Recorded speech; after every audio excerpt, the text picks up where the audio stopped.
4.5 की हाफ, अब वो 0.6 आएगा।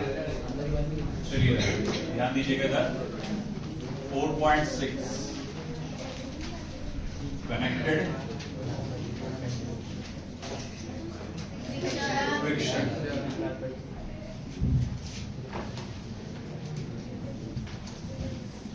फ्रिक्शन। भैया क्या होता है फ्रिक्शन? आम भाषा में उसको रगड़ बोलते हैं। फ्रिक्शन क्या करता है? मोशन को सपोर्ट करता है कि अपोज करता है? हमेशा अपोज ही करेगा? नहीं, वो कभी कभी मोशन को सपोर्ट भी करता है। जैसे फॉर एग्जांपल अब देखो, ये जो आप बॉटल देख रहे हैं, सरफेस ऑफ चेयर की सरफेस पे रखा हुआ है, मैं चेयर पार नहीं जा रहा हूँ, साथ साथ चल रही है ना? हाँ है। तो अब ये क्यों है आगे साथ साथ की चल रही है? फ्रिक्शन है, तो उसको खींच के लेके चल रहा है ना? कभी कभार क्या होता है, आप बहुत जोर से मोशन करते हैं, है ना? तो भैया इस सिचुएशन में इसका मोशन नहीं हो पाया क्योंकि इस पे लगने वाला सूडो फोर्स आपके फ्रिक्शन से क्या था? ज्यादा था। तो इसीलिए ये साथ साथ मोशन में नहीं आगे बढ़ पाया। तो फ्रिक्शन एक ऐसा फिनोमिना है, फिनोमिना नहीं बोलेंगे, एक ऐसी फिजिकल क्वांटिटी है जो मोशन को अपोज भी करती है, मोशन को सपोर्ट भी करती है, दोनों करती है वो मोशन को। अब बेटा अपोज तो आपको मालूम ही है, किसी चीज को अगर मैं ये चेयर को भी ऐसे खींच के ले जा रहा हूँ, जो आप सुन रहे हैं एकदम बेचैनी वाली आवाज, ये फ्रिक्शन के वजह से है। तो ये मोशन को क्या कर रही है बेटा? अपोज कर रही है, कभी कभी सपोर्ट भी करती है। जैसे कि फॉर एग्जांपल मैं बोलूंगा यहाँ से भागते हुए जाओ और मैंने रास्ते पे फर्श पे ऑयल बिछा दिया है, तो तुमको लगता है कि तुम प्रॉपर तरीके से भाग पाओगे? नहीं, ये आप वहीं जगह पे आप पैर हिलाते रहोगे। आपने देखा होगा जो कभी फॉर एग्जांपल आप लद्दाख या कश्मीर गए होंगे ट्रिप पे, कभी हुआ कैसे जाना आपका? कोई गया आप में से कश्मीर, लद्दाख? कोई नहीं गया? अबे गरीब हो। मैं भी नहीं गया, वो अलग बात है। तो मैं भी नहीं गया, वो अलग बात है। अपन भी जाएंगे इंशाल्लाह, सर को बोलेंगे ट्रिप निकालो करके, मनाली सर को बोलेंगे। हाँ बोले फिर तो गया हो गया, बोले फिर तो है ना। तो अब ऐसा है कि अगर आप लद्दाख की कश्मीर खासतौर से दिसंबर जनवरी के महीने में जाएंगे, आई थिंक जनवरी दिसंबर, जब सर्दी के पीक पे रहता है, तो उस वक्त वहां पर बहुत ज्यादा बर्फबारी होती है। और आप नोटिस करेंगे कि वहां पर जो रास्ते हैं, जो सड़कें हैं, उस पर भी बर्फ आ जाती है। तो वहां के जो लोकल ट्रैवल्स वाले रहते हैं, वो लोग क्या करते हैं, गाड़ी के चक्कों पे एक चेन का कवर लगाते हैं। कभी आपने नेशनल ज्योग्राफिक चैनल, अब तो क्या यूट्यूब पे भी आ जा रहा हो, आजकल शॉर्ट्स आ जा रहे हैं, इंस्टाग्राम पे आ जा रहे हैं, आपने देखा होगा चेन का कवर लगाते हैं, है ना? क्यों लगाते हैं, है ना? ज्यादा कूल दिखने के लिए नहीं लगाते वो चेन का कवर, वो फ्रिक्शन के लिए लगाते हैं ताकि वो गाड़ी आसानी से इस पे जा सके। तो फ्रिक्शन जरूरी है आगे बढ़ने के लिए। अगर हम फ्रिक्शन नहीं रहा तो हम आगे बढ़ भी नहीं पाएंगे। तो फ्रिक्शन एक ऐसी चीज नहीं है जो सिर्फ मोशन को सपोर्ट अपोज करता है, वो सपोर्ट भी करता है। ठीक है, फ्रिक्शन एक किस्म का इलेक्ट्रोमैग्नेटिक फोर्स है। अगर पूछा जाए फ्रिक्शन किस वजह से होता है, तो उसके दो व्यूज है, एक क्लासिकल भी, एक मॉडर्न व्यू। क्लासिकल मतलब पुरानी सोच। पुरानी सोच ये मानी जाती थी कि हम जब किसी सरफेस को एक ऑब्जेक्ट को दूसरे ऑब्जेक्ट के ऊपर से आप स्लाइड करते हैं, मान लो ये ऑब्जेक्ट को इस ऑब्जेक्ट के ऊपर से मैं क्या कर रहा हूँ, स्लाइड कर रहा हूँ, दिखने में एकदम स्मूथ लग रहा है, मगर जब इस पार्ट को मैं जूम करके देखूंगा तो ये ऐसा थोड़ा सा रफ रहेगा और ये इसका भी पार्ट कुछ ऐसा रहेगा। तो ये जब आगे इस तरह से मूव होते हैं तो इनके बीच में इंटरलॉकिंग होता है। तो ये कहा जाता है फ्रिक्शन इस वजह से होता है। ये क्लासिकल व्यू था, पुराने जमाने का सोच थी। मॉडर्न व्यू क्या कहता है? मॉडर्न व्यू ये कहता है कि यहाँ पर एक मॉलिक्यूल है और यहाँ पर एक मॉलिक्यूल है और इनके बीच में एक होता है मॉलिक्यूलर फोर्स ऑफ अट्रैक्शन। तो आप जब उससे दूर जाते हैं तो मॉलिक्यूलर फोर्स ऑफ अट्रैक्शन क्या करता है, वो आपके मोशन को अपोज करता है, वो दूर जाने नहीं देता। तो फ्रिक्शन को इस तरह से डिस्क्राइब किया गया है। तो थोड़ा बहुत कुछ हम लोग फ्रिक्शन के बारे में लिखेंगे कि फ्रिक्शन क्या है। चलो लिखते हैं, it is an electromagnetic force which opposes the motion and that appears between surface of contact. Friction just not opposes the motion, it sometimes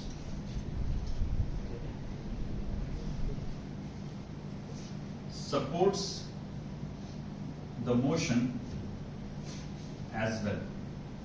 ये सिर्फ अपोज नहीं करता, कभी कभी मोशन को वो सपोर्ट भी करता है. Classification of friction. फ्रिक्शन को क्लासिफाई कैसे किया जाएगा तो देखा जाएगा. तो फ्रिक्शन को क्लासिफाई करने के या तीन तरीके से उसको क्लासिफाई किया जाता है. पहला आएगा स्टैटिक फ्रिक्शन, दूसरा आएगा काइनेटिक फ्रिक्शन, सॉरी दूसरा लिमिटिंग फ्रिक्शन रहेगा, लिमिटिंग फ्रिक्शन, तीसरा आएगा काइनेटिक फ्रिक्शन. फिर काइनेटिक फ्रिक्शन को दो हिस्सों में बांटा गया है. एक है स्लाइडिंग फ्रिक्शन और दूसरा है आपका रोलिंग फ्रिक्शन.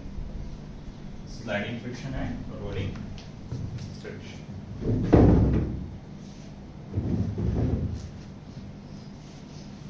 ठीक है. चलो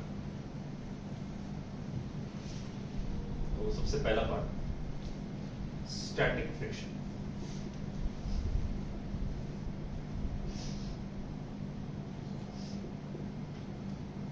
व्हाट इज स्टैटिक फ्रिक्शन? देखो बड़ा, स्टैटिक फ्रिक्शन एक भारी भरकम चीज मैं इसे मूव करने की कोशिश कर रहा हूं. बेटा याद रखो मैंने क्या कहा, कोशिश कर रहा हूं. वो अपनी जगह से मूव हुई क्या? नहीं. जैसे चेयर है फॉर एग्जाम्पल, मैं इसको खींच रहा, ये अपनी जगह से हिल नहीं रही. I am trying very hard but वो अपनी जगह से 1 इंच भी या 1 सेंटीमीटर भी नहीं हिला, है ना. तो ये किस चीज की वजह से नहीं हिला? Of course friction. अब अगर ये बोले नहीं सर वो वजन की वजह से नहीं हिला, तो खुद सोचो अगर उसके नीचे चक्के लगा दिया होता मैंने तो क्या हिलता नहीं था वो? अगर स्मूथ चक्के रहते तो वो इजीली हिल जाता था, स्मूथ, है ना, आसानी से. हम देखते हैं ना जो ट्रॉली बैग होता है एकदम भारी भरकम होता है, तो उसके नीचे चक्के लगाते हैं ताकि आसानी से उसको धकेल के हम लोग लेके जा सके. तो बेटा वही होता है फंक्शन यहाँ पे. तो मैं बोलूंगा मैं एकदम भारी भरकम चीज है, मैं उसको खींच रहा हूँ, वो अपनी जगह से हिल नहीं रहा है. तो किस चीज की वजह से हिल नहीं रहा है? वो फ्रिक्शन की वजह से. मगर कौन सा फ्रिक्शन? Static friction. स्टैटिक का मतलब ये होता है रुका हुआ. स्टैटिक का मतलब ही होता है रुका हुआ, स्टेशनरी ही होता है, उसका मीनिंग वैसा होता है, सिमिलर टू दैट. तो वही. तो मैं यहाँ पर लिखूंगा when we try to move an object but still it doesn't move, comma, the friction developed between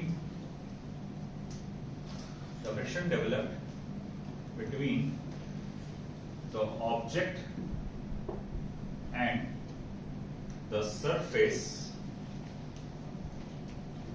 is called as static friction. तो जब आप किसी ऑब्जेक्ट को मूव करने की कोशिश करते हैं मगर वो मूव नहीं हो रहा है, तो उस वक्त जो फोर्स ऑफ फ्रिक्शन डेवलप होता है between the object and the surface is called as static friction. Force of static friction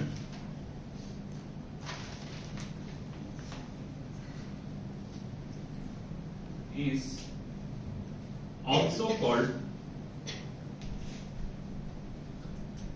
as self adjusting force. Force of static friction को एक और नाम से जाना जाता है, इसे कहा जाता है सेल्फ एडजस्टिंग फोर्स, खुद ब खुद एडजस्ट करने वाला फोर्स। अब ऐसा क्यों है कि इसे सेल्फ एडजस्टिंग फोर्स कहा जाता है, फोर्स ऑफ स्टैटिक फ्रिक्शन को?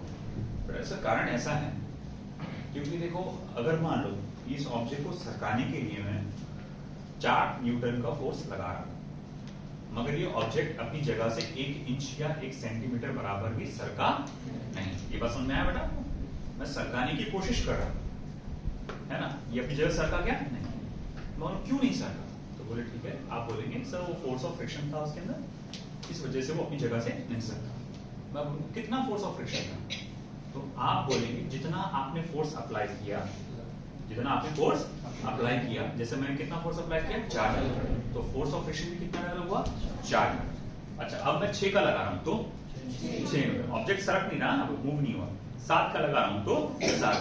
तो अगर आप ऑब्जेक्ट को अपनी जगह से सरकाने की कोशिश कर रहे हैं, वो उस जगह से हट नहीं रहा है, इसका मतलब वहां पर कौन सा फ्रिक्शन डेवलप है? Static friction. और उस स्टैटिक फ्रिक्शन की वैल्यू उतनी ही रहेगी जितना आप उस पर फोर्स लगा रहे हो, है ना। तो मैं फोर्स कितना लगाया भाई, मान लो 4 न्यूटन, तो अपने आप कितना हो गया 4। जब मैंने 6 लगाया तो अपने आप वो 6 हो गया, तो अपने आप एडजस्ट करना वो वैल्यू को, इसीलिए कहा जाता है कि सेल्फ एडजस्टिंग फोर्स। तो मैं बोलूंगा ठीक है, तो static friction is equal to applied force, equal and opposite of always applied force. Sorry नहीं बेटा, अच्छा इसका नाम सॉरी, ये लिखा हुआ है स्टैटिक, ये लिखा हुआ है लिमिटिंग, ये लिखा हुआ है काइनेटिक, ठीक है। इट इज इंडिपेंडेंट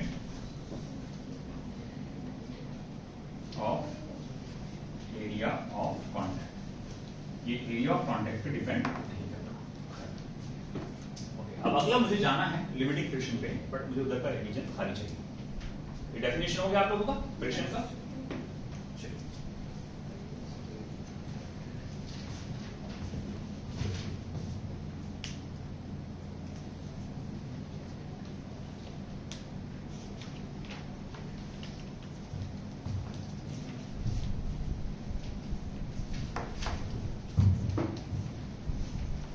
अब अगर मैं बढ़ रहा हूं आगे, limiting friction, ready? Limiting friction, limiting friction क्या है? देखो आप क्या कर रहे हैं, चेयर को खींचने की कोशिश कर रहे हैं, मैं धीरे धीरे धीरे धीरे अपना फोर्स बढ़ा रहा हूं, बढ़ा रहा हूं, बढ़ा रहा हूं, बढ़ा रहा हूं, बढ़ा रहा हूं, ये हल्का सा सरका, है ना, ये जस्ट जरा सा मूव हुआ, कितना अंदर समझो। तो इस वक्त जो फ्रिक्शन था, है ना, आप देखो भारी भरकम अलमारी है, उसको आप सरकार यूं धक्का दे दिए कर रहे हो, हल्की सी बस, है ना, भारी भरकम टेबल है, आप उसको सरकाने की कोशिश कर रहे हो, सिर्फ जरा सा सरका। अब ये प्लेटफॉर्म है, इससे आप पुश करने की कोशिश कर रहे हो, करो बेट, पुश करो, लगाओ लगाओ। अभी कौन सा फ्रिक्शन है इसमें? स्टैटिक। लगाया तो मेरी हाफिज साहब जरा लौटो तो, एक मिनट, हाँ अब लौटो। अब वो भाई क्या है, ये अगर 40 का 90 था बड़ा यहाँ पे, अब लौटो उसको, है ना। तो अब जान दे रहे, तुमसे ना हो पाएगा, है ना, ठीक है। तो अरे मेरे से नहीं हो पा रहा, बाहर आ गई उधर का हो जाएगा।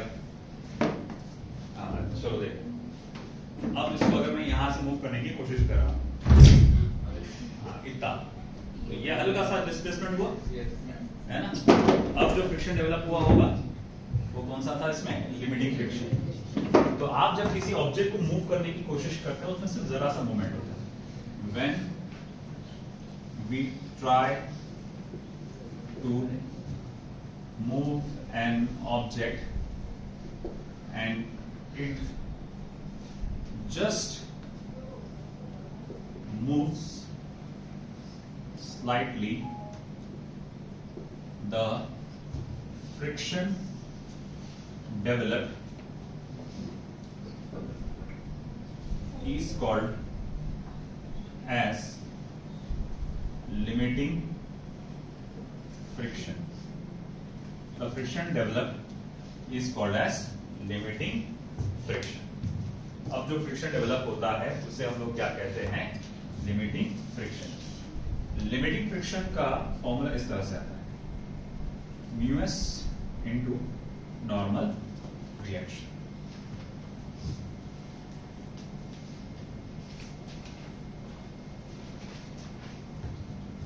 Mu s into normal reaction, where mu s is coefficient of static friction। ये क्या बेटा, coefficient of static friction। फिर आगे लिखूंगा मैं, coefficient of static friction is a unitless dimensionless quantity।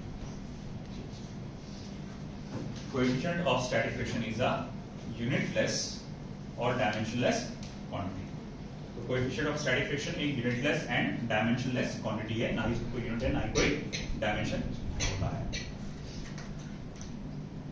Limiting friction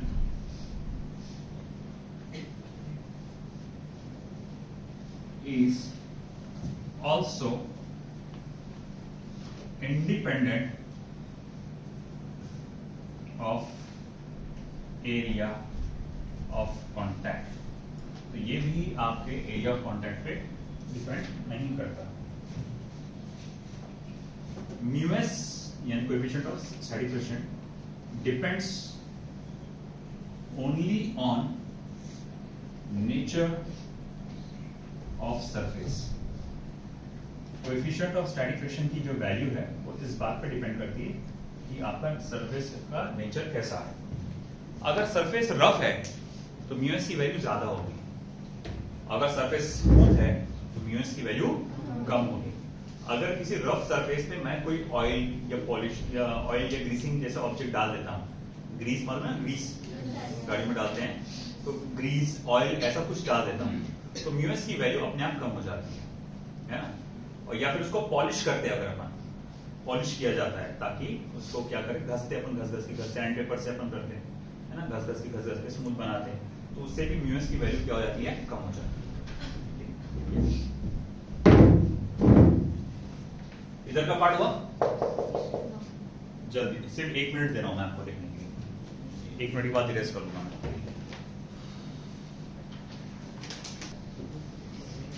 देखो बेटा, तीसरा काइनेटिक फ्रिक्शन।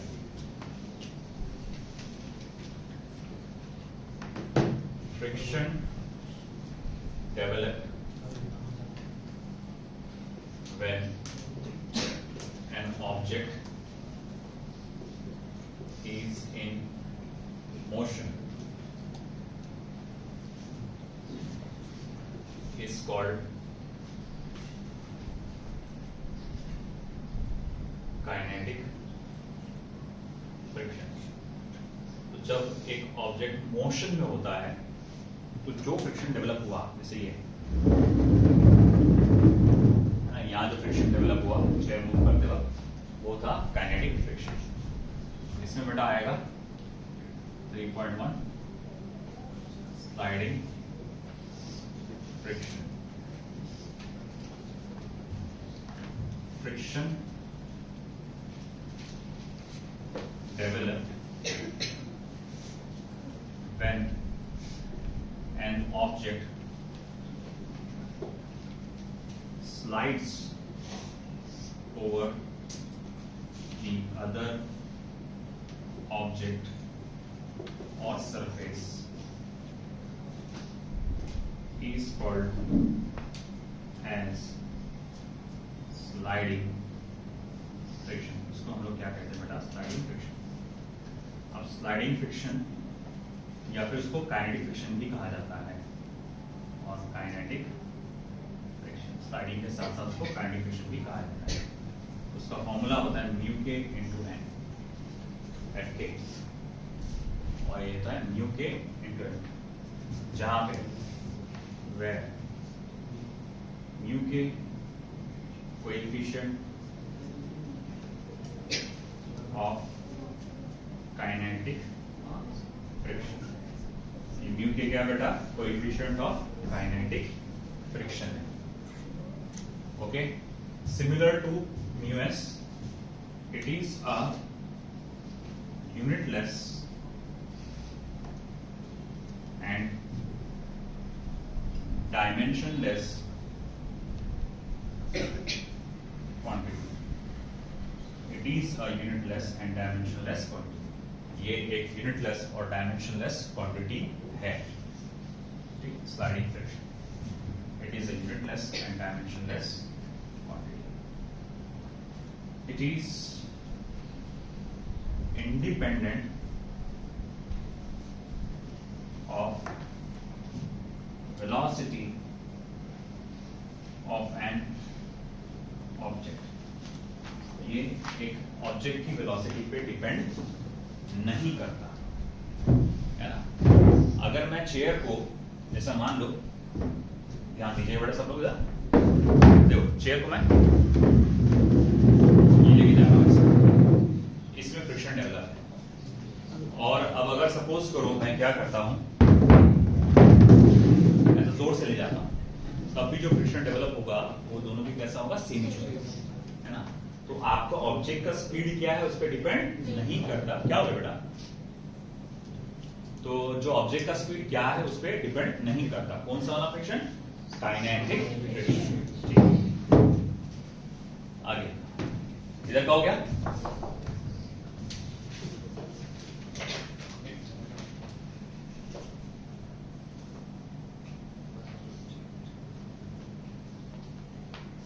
अगला आएगा हमारा इसी तरह से 3.2 rolling friction.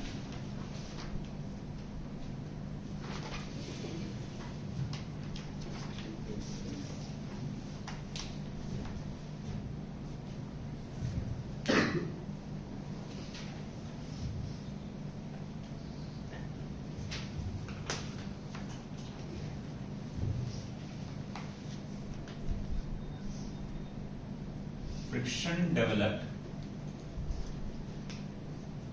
when a cylindrical, spherical,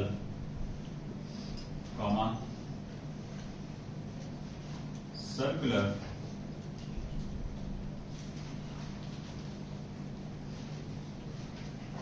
object rolls over a surface is called as rolling friction। तो जब इस तरह का कोई object, spherical, cylindrical, circular object किसी सरफेस पे रोल होते हुए जाता है, तो उस वक्त जो फ्रिक्शन डेवलप होता है उसे हम लोग कहते हैं रोलिंग फ्रिक्शन। तो रोलिंग फ्रिक्शन का फॉर्मूला आता है mu R into N upon small R बोलो, कैपिटल आर बोलो, एक ही बात, जहां पे म्यू आर जो है कोएफिशिएंट ऑफ रोलिंग फ्रिक्शन है, और स्मॉल आर जो है वो है radius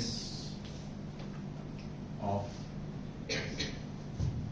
object, radius of object.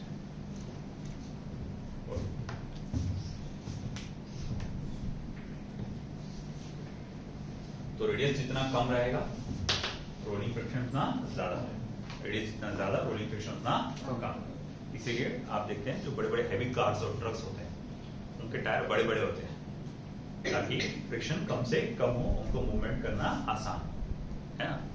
That's why. चलो लिखो फटाफट।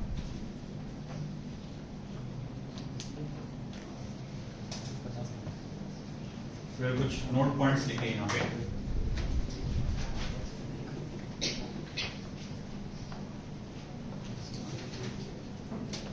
if all the types of friction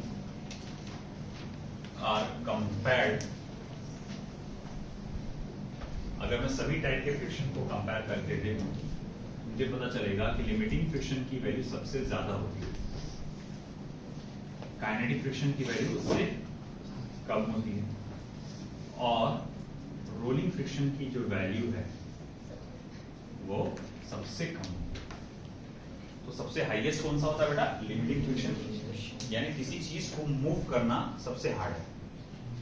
एक बार अगर वो मूव हो गया तो फिर वो आगे मूव होता चला जाएगा। तो कंपैरेटिवली आना भाई मेरे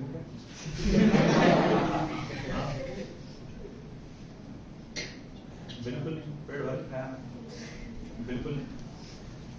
हाँ, तो लिमिटिंग फ्रिक्शन की वैल्यू सबसे ज्यादा है। फिर एक बार वो चीज मूव हो गया तो काइनेटिक फ्रिक्शन, और अगर वो रोल करते हुए जा रहा है तो फ्रिक्शन सबसे कम। इसी कारण से म्यूएस की वैल्यू सबसे ज्यादा होती है, उससे कम होती है म्यू के, और सबसे कम होती है म्यू आर। ठीक है, graphically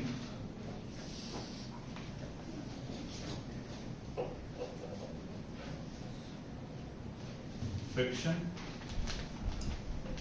can be related as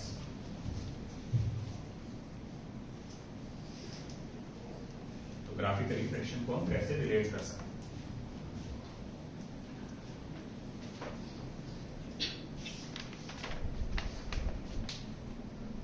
y axis में ले रहा हूं मैं फ्रिक्शन, x एक्सिस पे ले रहा हूं मैं अप्लाइड फोर्स।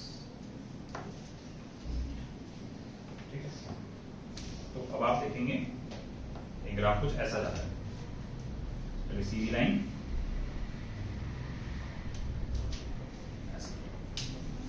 तो आपने नोटिस किया आप जैसे जैसे फोर्स बढ़ा रहे हो वैसे वैसे फोर्स ऑफ फ्रिक्शन भी बढ़ता जा रहा है। तो ये जो ग्राफ है ये क्या इंडिकेट कर रहा है बेटा? स्टैटिक फ्रिक्शन इंडिकेट कर रहा है।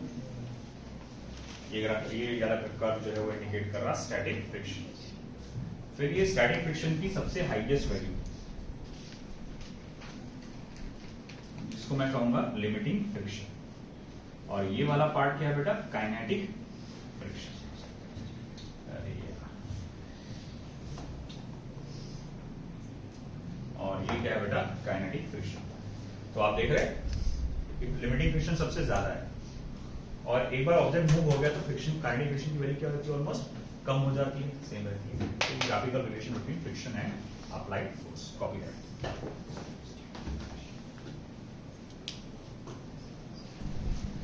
तो देखो बेटा, एंगल ऑफ फ्रिक्शन क्या है? ये एंगल ऑफ फ्रिक्शन, एक ऑब्जेक्ट रखा गया है जिसका मास m है, इसको यहां से आपने पुलिंग फोर्स लगाया P, ये फोर्स क्या कर रहा है? इसको पुल कर रहा है अपनी तरफ। As a result of which पीछे की तरफ यहां पर जनरेट हुआ होगा लिमिटिंग फ्रिक्शन, यहां जनरेट हुआ होगा लिमिटिंग फ्रिक्शन। लिमिटिंग फ्रिक्शन उसको क्या कर रहा होगा? पीछे अपोज कर रहा होगा। अब लिमिटिंग फ्रिक्शन हुआ मतलब इसका वो बहुत ज्यादा तेजी से गया आगे नहीं, बस हल्का सा सरकाऊंगा आगे बस। अब इसके अलावा क्या क्या फोर्सेस लग रहे होंगे इसके ऊपर? वेट mg एंड ऊपर नॉर्मल रिएक्शन। थोड़ा सा ये लिमिटिंग फ्रिक्शन को मैं ऊपर ले लेता हूँ, इसकी लाइन को, और इधर बता देता हूँ। ठीक है, ये हो गया मेरा लिमिटिंग फ्रिक्शन। तो ठीक है, लिमिटिंग फ्रिक्शन को आपने बताया इधर। तो हम क्या करेंगे बेटा? देखते हैं ये कि लिमिटिंग फ्रिक्शन और नॉर्मल रिएक्शन, कौन कौन बोलो? लिमिटिंग फ्रिक्शन और नॉर्मल रिएक्शन। फिर से बोलो, कौन? लिमिटिंग फ्रिक्शन और नॉर्मल रिएक्शन। तो उसका जो रिजल्टेंट होता है, उसका जो रिजल्टेंट होता है, वो जो एंगल बनाता है नॉर्मल रिएक्शन के साथ, वो जो एंगल बनाता है नॉर्मल रिएक्शन के साथ, उसको हम लोग कहते हैं लिमिटिंग एंगल ऑफ फ्रिक्शन। तो मैं यहां लिखूंगा the angle made by limiting by resultant of limiting friction and normal reaction. तो किसका है रिजल्टेंट? लिमिटिंग फ्रिक्शन और नॉर्मल रिएक्शन का। The angle made by resultant of limiting friction and normal reaction with normal reaction is called as angle of friction। इसको हम लोग क्या कहते हैं बेटा? Angle of friction. जैसे कि आपने ये देखा। तो अगर मैं देखो ये यहां से ये एरो क्या रिप्रेजेंट करता है? Limiting friction. तो फिर इसके सामने वाली साइड भी क्या होगी? लिमिटिंग फ्रिक्शन के बराबर होगी। और ये तो क्या है? Normal reaction. तो अगर मैंने tan थीटा लिया तो tan theta is equal to क्या हो जाएगा? Opposite side upon adjacent side, है ना? मगर आप जैसे कि जानते हो बेटा म्यूएस इनटू, है ना, लिमिटिंग फ्रिक्शन क्या होगा? Mu s into normal reaction upon mu s upon n था वो। नॉर्मल रिएक्शन क्या हो गया? कैंसल। बचा क्या? tan theta is equal to, ठीक है, और theta is equal to tan inverse of, ठीक है। ये था हमारा एंगल ऑफ फ्रिक्शन। अब अगला आएगा हमारा इसी तरह का एक कॉन्सेप्ट, एंगल ऑफ रिपोज।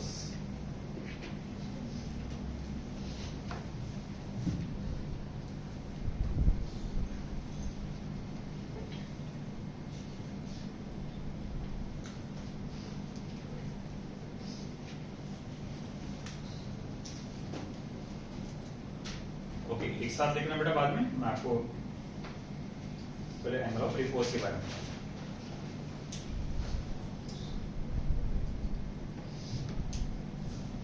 देखो, बताओ फैक्ट तुम्हारा।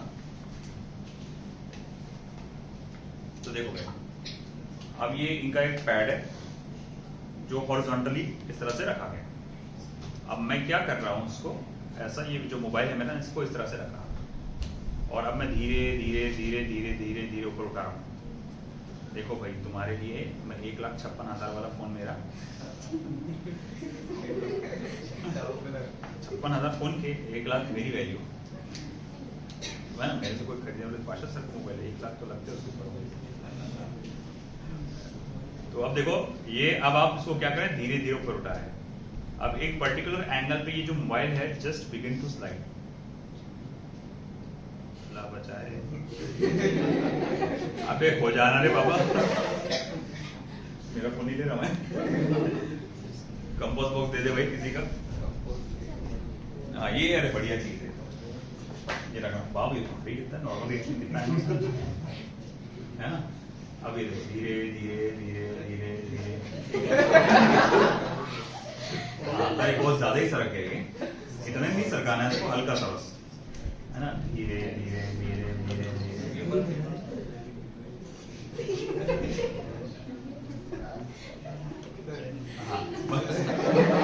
हालांकि मैंने चीटिंग किया, मैंने यूं बढ़ा ला, मगर वो आप समझो कि मैं एक 0.1 डिग्री एक साथ बढ़ा रहा हूं और धीरे धीरे एक स्टेज आता है इसमें सिर्फ जरा सा सरकता है नीचे। जिस पर्टिकुलर एंगल पे जरा सा सरकेगा वो एंगल को क्या कहा जाता है? Angle of repose. तो देखो मैंने मान लो ये ब्लॉक रखा गया था, इस पे धीरे धीरे सरकाया ऊपर और ये क्या हुआ कि हल्का सा सरका नीचे। तो अब इसमें जो देखेंगे जिस पर्टिकुलर एंगल पे ये मूव हुआ होगा उसको हम लोग क्या कहते हैं? Angle of repose. तो देखेंगे the angle made by inclined plane with the horizontal when an object kept on it just begins to slide is called as angle of repose. Just begins to slide is called as angle of repose. अब जब ये इस तरह slide होगा, जरा से slide होने वाला है, तो मैं बोलूंगा यहाँ पे वेट क्या क्या फोर्स लगे होंगे, एक वेट लग रहा होगा, नॉर्मल रिएक्शन और लिमिटिंग फ्रिक्शन, ये 3 फोर्सेस उस पे लगे होंगे, है ना, क्योंकि नीचे इधर मूव हुआ होगा और फ्रिक्शन हमेशा उस डायरेक्शन में लग होता है जिस डायरेक्शन में आपका एक्सटर्नल फोर्स होता है, उसके ऑपोजिट डायरेक्शन में लिमिटिंग फ्रिक्शन होता है। तो अब देखो हमारे ग्रेविटी का कंपोनेंट mg sin थीटा ने क्या किया होगा, उसको नीचे खींचा होगा और mg cos थीटा उसे क्या कर रहा होगा, sorry not mg cos theta, limiting friction क्या कर रहा होगा, उसको अपोज कर रहा होगा। तो अब अगर मैं कहूं कि भाई बताना तो यहां पर आपका क्या सीन है, तो बोले सिर्फ जरा सा सरका ना, तो यहाँ पर mg sin थीटा और जो आपका लिमिटिंग फ्रिक्शन है ये दोनों भी ऑलमोस्ट कैसे होंगे, सेम ही है ऑलमोस्ट, क्योंकि सिर्फ जरा सा ही सरका ना, ऐसा नीचे घसरता हुआ गया क्या, अगर घसरता हुआ जाता तो मैं कह सकता था कि mg sin theta limiting friction से कैसा है, ज्यादा है।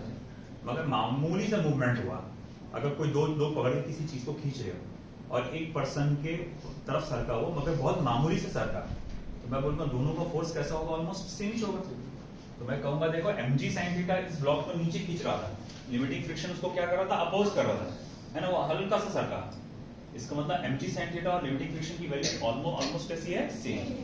ठीक है, लिमिटिंग फ्रिक्शन का फॉर्मूला क्या है, देखो लिमिटिंग फ्रिक्शन का फॉर्मूला होगा म्यूएस इनटू नॉर्मल रिएक्शन। देखो ये इसका क्या है बेटा, एक्स एक्सिस है, ये इसका क्या है बेटा, एक्स एक्सिस, और ये इसका क्या है बेटा, वाई एक्सिस। और आपको याद होगा मैंने कहा था समेशन एफ वाई हमेशा 0 के बराबर होता है, यानी कि n minus mg cos theta ये हमेशा 0 के बराबर होता है, यानी नॉर्मल रिएक्शन यहाँ किसके बराबर होगा बेटा, mg cos थीटा के बराबर। तो मैं यहाँ लिख सकता हूँ देखो थीटा नहीं सॉरी अल्फा माइनस से mg sin अल्फा, मुझे यहाँ पर भी ठीक करना पड़ेगा, ये mg sin अल्फा होगा और ये भी mg cos अल्फा होगा। ठीक है, तो मैं यहाँ लिख सकता हूँ mg sin alpha mu s normal reaction क्या हो जाएगा बेटा, mg cos अल्फा। अब आगे क्या बेटा, यहाँ पे सिंपल सी बात है, mg और mg हो जाएगा कैंसिल, cos अल्फा इधर आ जाएगा तो ये हो जाएगा tan alpha equals to minus, okay, या फिर आप इसको अल्फा इक्वल्स टू क्या लिख सकते हो बेटा, tan इनवर्स ऑफ, ठीक, ओके। अगर मैं इसे इक्वेशन नंबर 1 बोलूं और इसे इक्वेशन नंबर 2 बोलूं तो यहाँ लिख सकता हूं मैं फ्रॉम 1 एंड 2। इक्वेशन नंबर 1 और 2 से हमें यह सीखने को मिलता है कि theta is equals to alpha, यानी कि angle of friction is equal to angle of repose. तो मतलब इन दोनों की न्यूमेरिकल वैल्यू क्या होती है बेटा, सेम। याद रखना सिर्फ न्यूमेरिकल वैल्यू सेम होती है, ये कंसेप्चुअली अलग अलग चीजें हैं। आप बोलेंगे दोनों का मतलब एक ही चीज होगी, नहीं, दो अलग अलग चीजें हैं, इत्तेफाक से उनकी न्यूमेरिकल वैल्यू कैसी होती है, सेम। ठीक, कॉपी दैट।